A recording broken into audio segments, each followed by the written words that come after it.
Are Texas Democrats siding with Hamas? It's December 4th, 2023, and these are your headlines. After the Texas Democrat Party called for an immediate ceasefire in the Israel-Hamas war, a Republican member of the Texas House is calling for all Democrats to be removed from the chamber's leadership. So some background. First, a resolution passed by the State Democrat Executive Committee. This is the committee that essentially runs the Texas Democrat Party. Well, a resolution passed by that committee during their meeting Saturday calls for an immediate ceasefire and encourages, quote, all parties to cease hostilities and prioritize the protection of civilian lives. The resolution comes nearly 2 months after Hamas launched a surprise attacks against Israeli civilians, killing more than 1,200 people.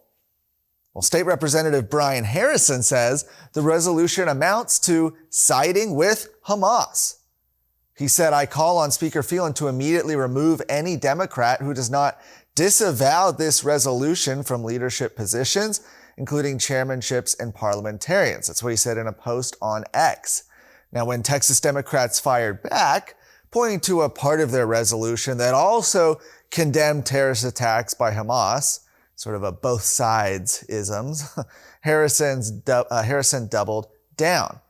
He said, I understood your statement. You're demanding a ceasefire to help Hamas. Unsurprising, given that you and your party elects and celebrates anti-Semites and Hamas sympathizers like Representative Rashida Tlaib. Have you denounced her yet? And then things got even bigger. Today, Representative Harrison filed a resolution to remove every Democrat committee chair in the Texas House. He said Texans stand with Israel, but the Texas Democrat Party recently issued a statement making it clear they side with Hamas. Democrats should never have been appointed chairs of many of the most powerful committees in the GOP-dominated Texas House where they advance socialism and kill Republican priorities.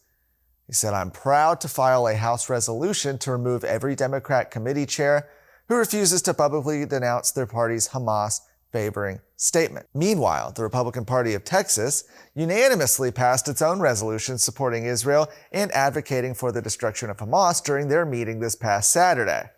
But regardless, it seems like it would be a good idea now for the Texas House to rid itself of Democrats in charge. After all, ending Democrat positions of leadership like chairmanships, like Representative Phelan, Speaker Phelan has done as Speaker of the House, is directly in contradiction with a priority of the Republican Party of Texas.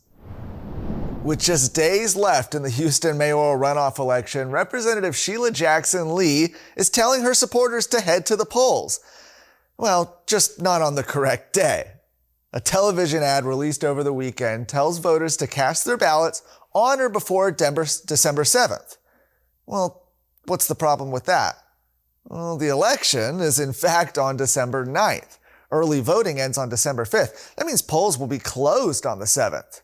Radio host Ken Webster said, this is the same woman who once famously said Vietnam is 2 separate countries and then claimed to be a previously trafficked survivor of human slavery.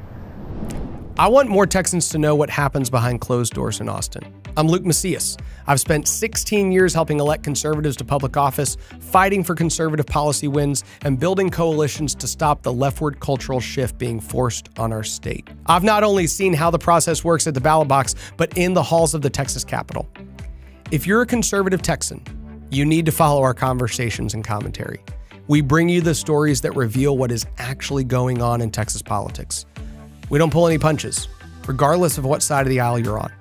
Make sure you subscribe wherever you listen to podcasts and join the conversation today.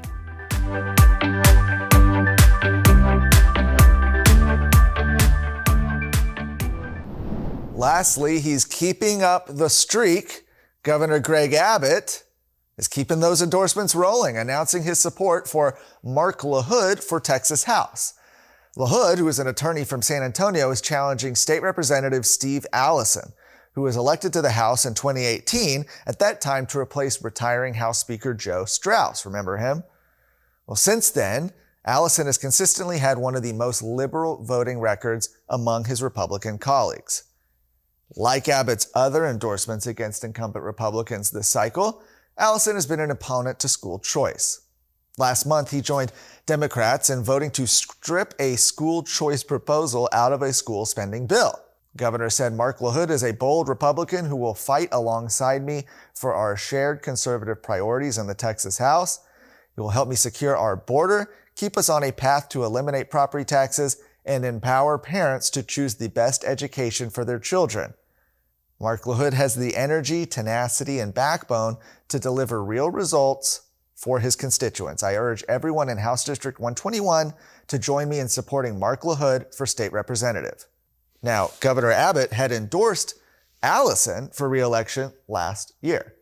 So this is a switch for the governor. Allison is now the third incumbent Republican Abbott has endorsed against this cycle, joining State Representatives Hugh Shine and Glenn Rogers. He endorsed in those races Hillary Hicklin and Mike Olcott, respectively. For more on these stories, head to TexasScorecard.com.